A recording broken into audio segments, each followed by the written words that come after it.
Hvala vsem vam, ki ste prišli me poslušati. In sem vesela, da bom lahko z vami podelila svoje raziskave in svoja opažanja narave, njenih lepot, življenja. Ja. Naslov je že povedal Roman. Tanto sam dveta levo.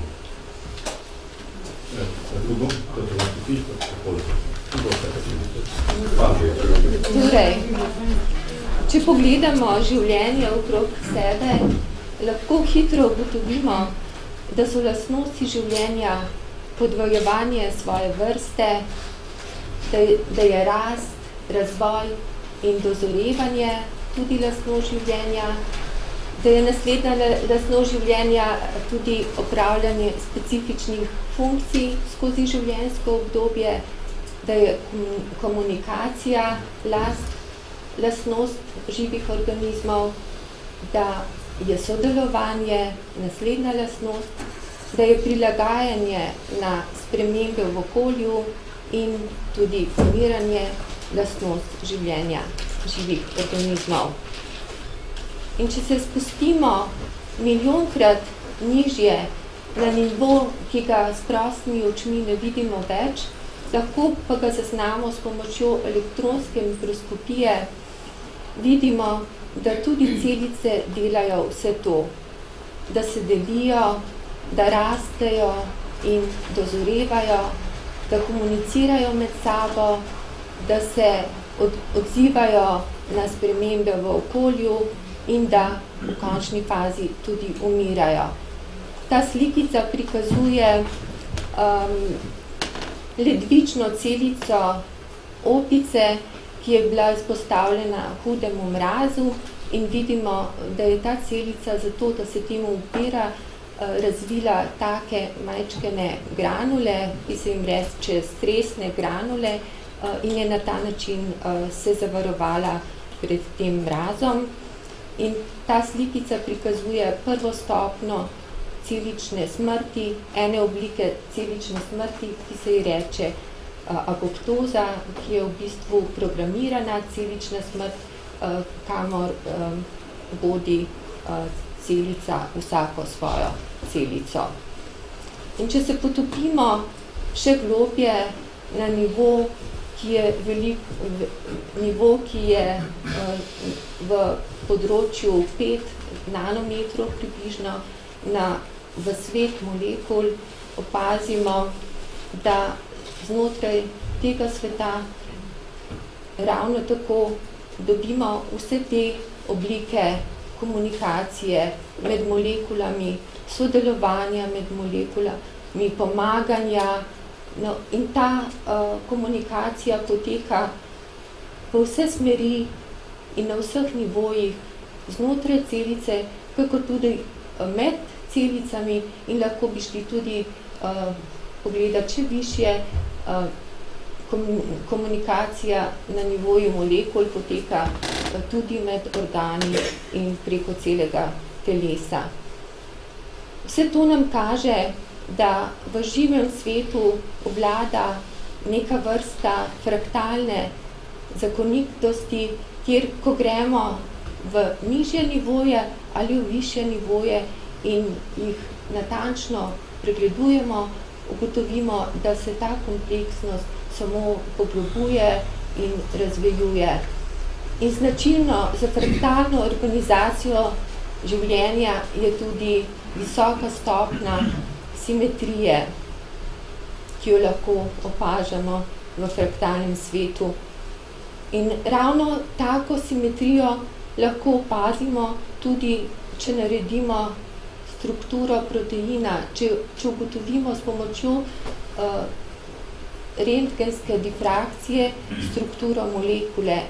To je molekula, ki predstavlja kanalček za kalijeve ione, ki grejo lahko skozi tole odprtinico znotraj molekule. In ta molekula nas spominja nekako na črko OM, vsaj mene. In tako podobno strukturo simetrično lahko najdemo še v številnih drugih proteinskih molekulah.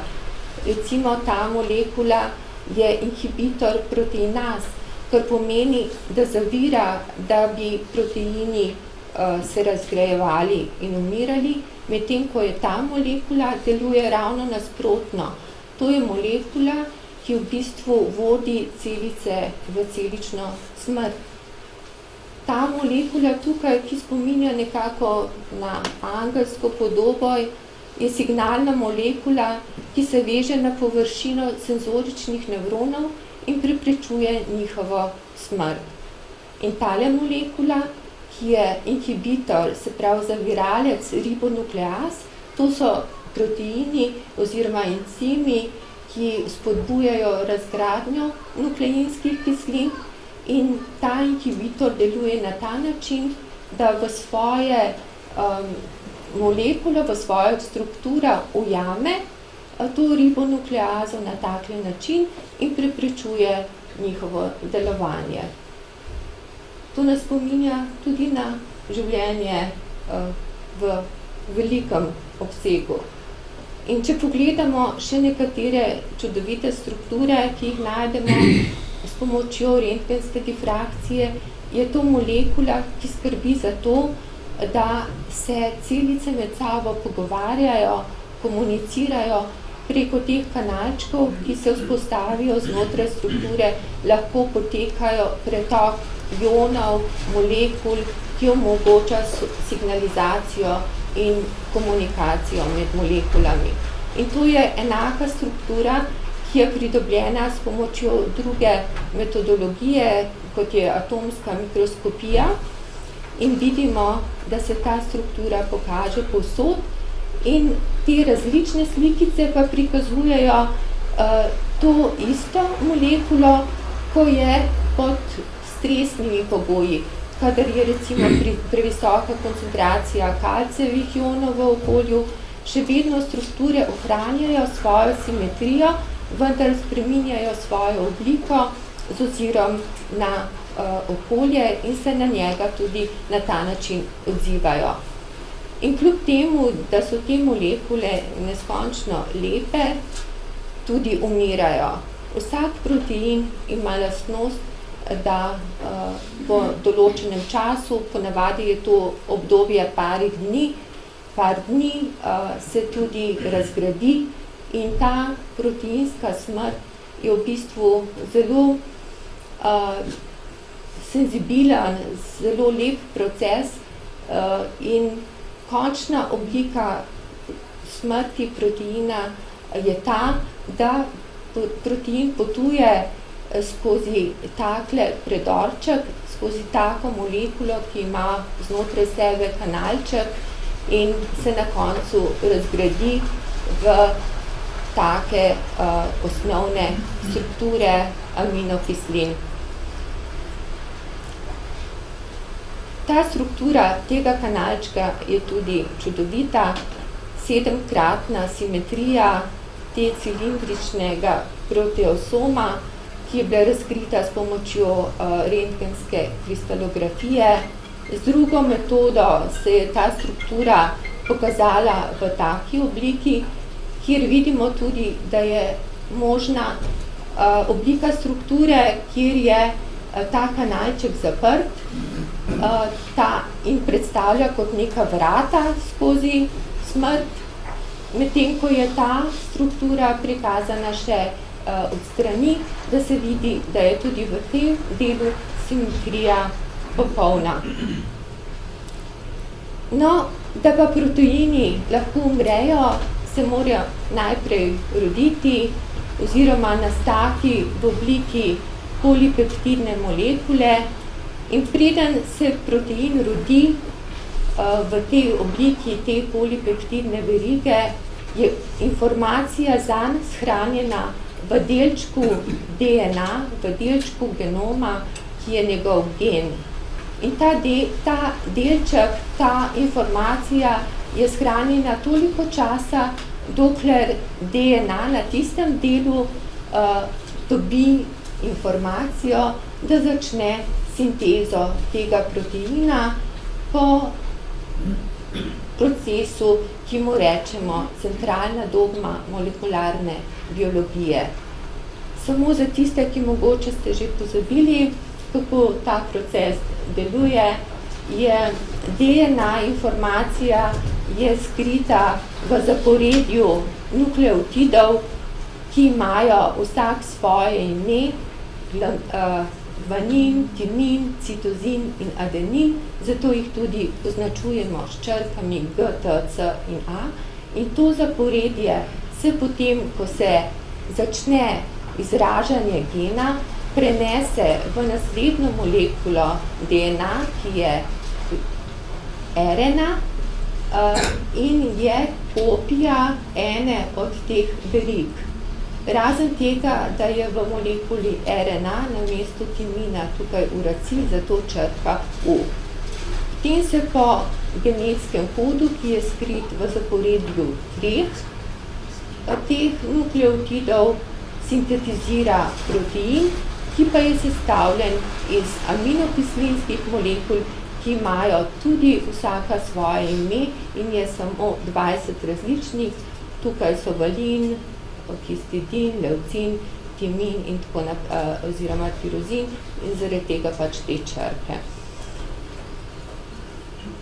Vendar je tudi DNA molekula, ki ima svojo strukturo in v naravi jo najdemo v 3 različnih oblikah, v obliki A, B in Z konformacije. Čeprav je ta konformacija B daleč najbolj pogosta v naravi in jo tudi verjetno največkrat vidimo, ko govorimo oziroma beremo kaj o tej molekuli. Bolj redko pa nam je ta molekula prikazana iz tega vidika, da jo pogledamo od zgoraj in se nam razprejo čudovite strukture, ki so spet podobne mandalam ali pač simetričnim oblikam oken v cerkvah. No, ta DNA molekula pa ni v celici kot prosta molekula, ampak je zvita v superstrukture, nabita je okrog nukleosomov, to so proteinske molekule in po 8 takih nukleosomov je potem zavito še v bolj zvite strukture, namreč DNA molekula bi bila odvita dolga približno 2 metra in kako jo zviti v jedro celice, ki je veliko samo 6 mikronov. Zato je gostota informacije v celičnem jedru milijardokrat večja, kot je na računalniškem čipu in še vedno ni popolnoma jasno, kako ta informacija, ki je tako zgoščena znotraj te kromatinske strukture, v vsakem trenutku lahko dostopna do celice, da se lahko začne izražanje genov. DNA, kot sem rekla, je zavita znotraj celičnega jedra vsake celice, vsakega organizma, ki je sprva enoceličar. Tudi človeška bitja smo na začetku svojega razvoja enocelični organizmi. In ta celica je pravzaprav omnipotentna oziroma totipotentna, ki je zmožna, da se razvije v katerokoli celico našega organizma, ki je sestavljen iz več kot 200 različnih tipov celic. In kateri geni, v kakšni količini, v katerem trenutku, za koliko časa se izražajo, to določa, kakšna bo celica, kakšni bodo organi, kakšno bo celotno telo, kakšen bo njegov izgled, počutje in tudi zavest. Zavest, ki je predmet študij zadnjih 10 let na stotine različnih raziskovalcev po vsem svetu, ki objavljajo svoje opažanja o zavesti v uglednih znanstvenih revijah. In te raziskave so pokazali, da gre za očitne nevrofiziološke spremembe v povezavi z višjimi stanji zavedanja, ki jih lahko dosežemo z meditacijo.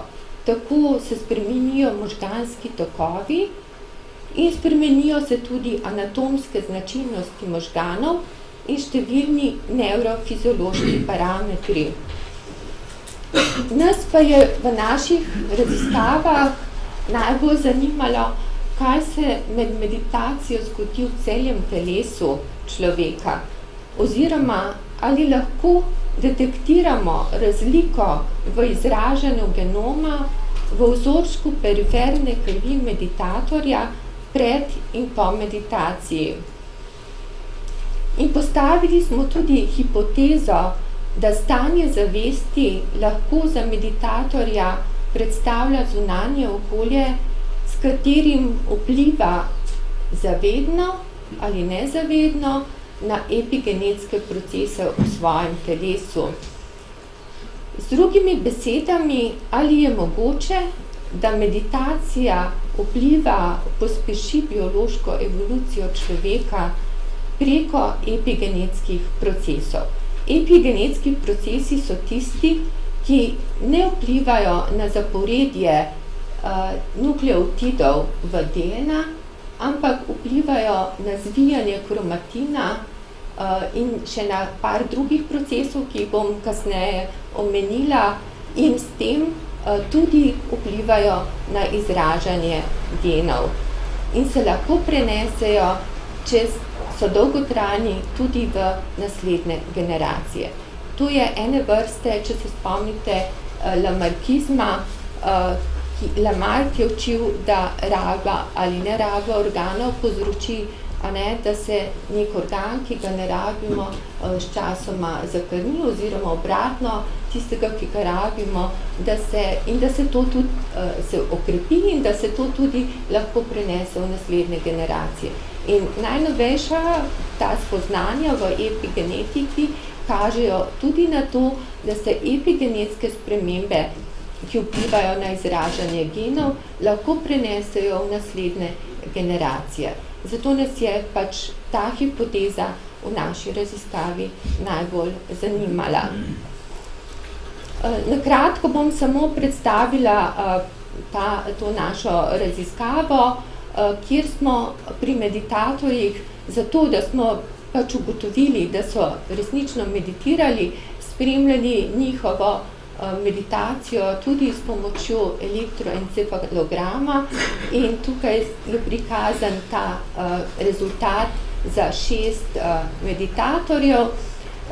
Tole predstavlja glavo, tukaj nosek, in to je porazdelitev, kako se je razlikovala intenziteta signala med meditacijo in če jo primerjamo med meditativnim in nemeditativnim stanjem posameznega meditatorja v alfa frekvenčnem območju, to je od 8 do 12 hercov.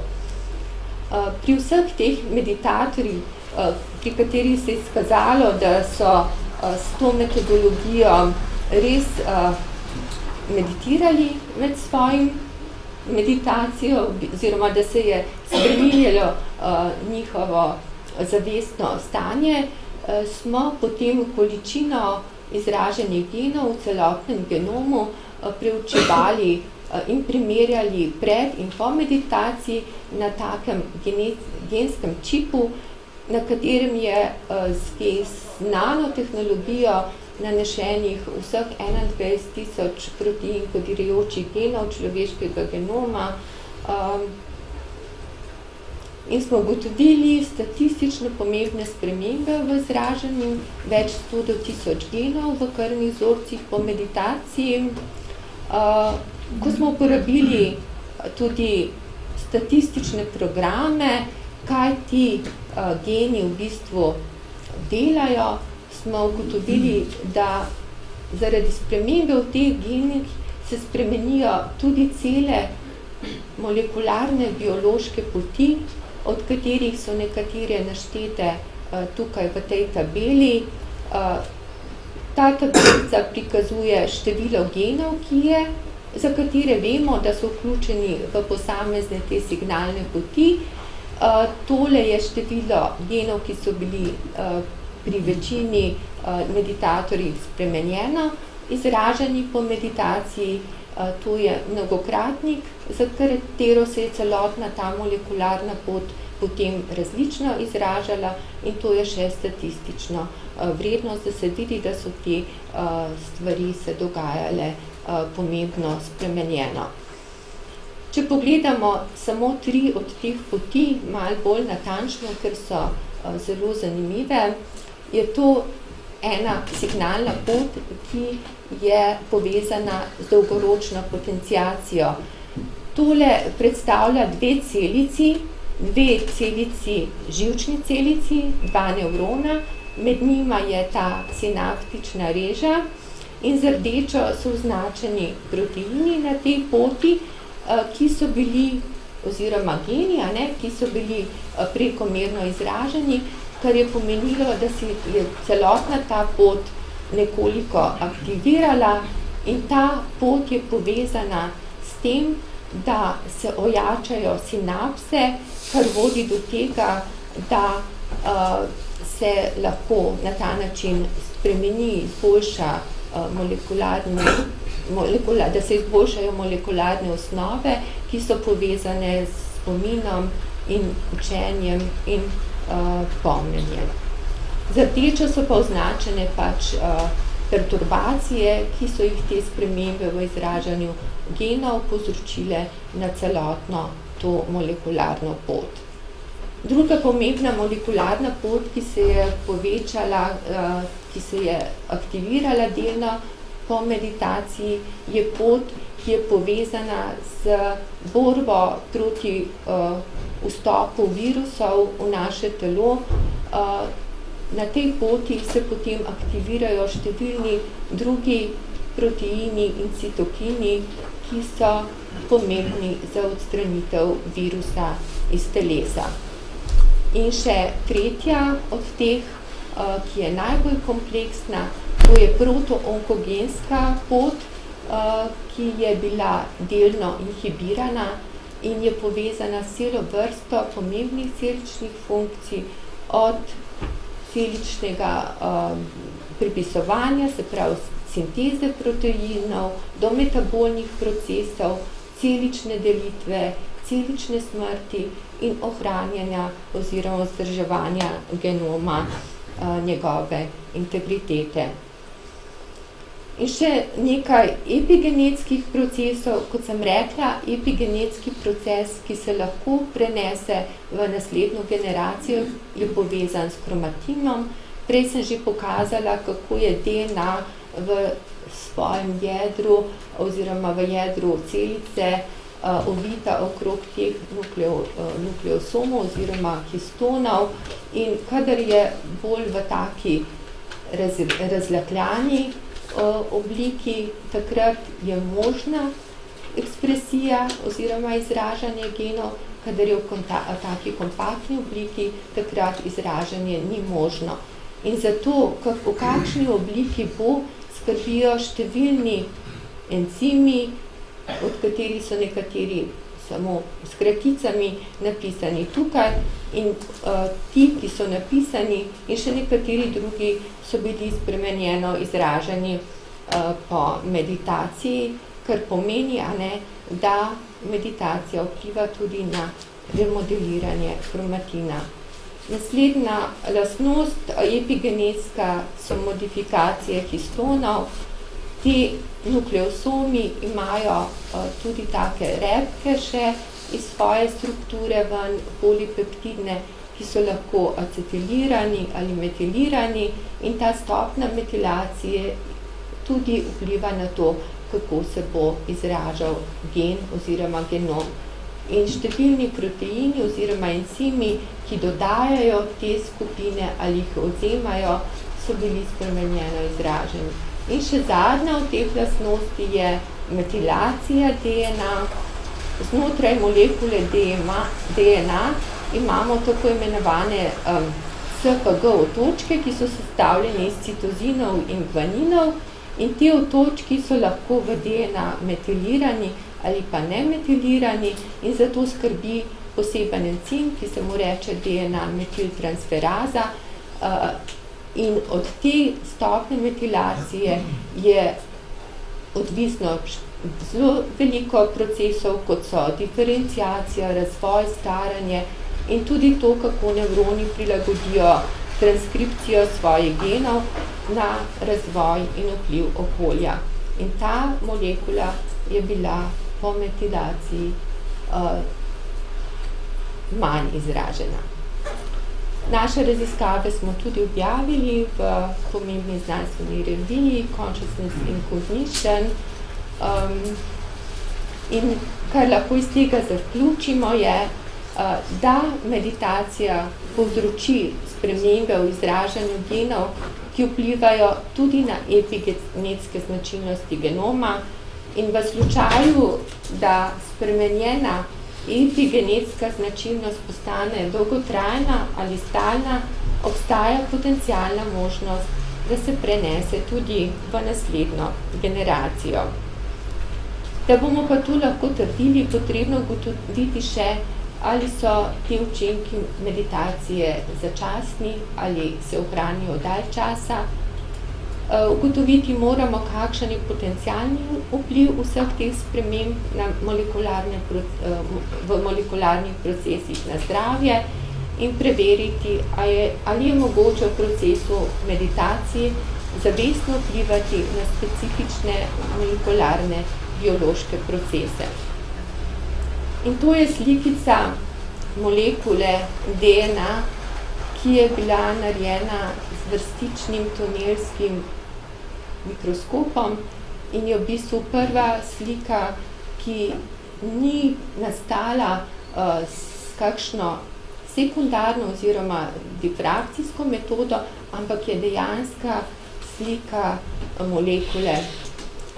In kot sama taka molekula je v bistvu se najbolj približa molekula DNA duhovni molekuli, saj v bistvu prikazuje vse, je po eni strani nič, dokler se ne izraži, po drugi strani je vse, ker ko se izrazi, je zmožno, da iz nje nastane materialna oblika življenja. Čeprav že sama za sebe je materialna, pa je v bistvu vseeno tako nespremenljiva, da je še kljub vsemu le informacija, ki rabi impulze od zunaj, da se materializira ta informacija. Zato meni nekako predstavlja neke vrste bramo, neke vrste potencial, ki je zmožen vsega in je v bistvu v mirovanju in je nič takrat in je vse, ko se izrazi. In čeprav v bistvu ne moremo vplivati na to, s kakšno DNA smo se rodili, imamo možnost, da preko načina življenja lahko vplivamo na to, v kakšnem deležu se bodo vsaj nekateri proteini izrazili in na ta način lahko vzdržujemo homeostazo našega telesnega ustroja in verjetno tudi duhovnega. In še nazadnje verjamem, da je zavest vgrajena v materijo in verjamem, da imamo možnost, da jo razkrivamo svojo zavestjo, da jo ozaveščamo in z njo morda tudi celo igrivo komuniciramo. Hvala za pozornost.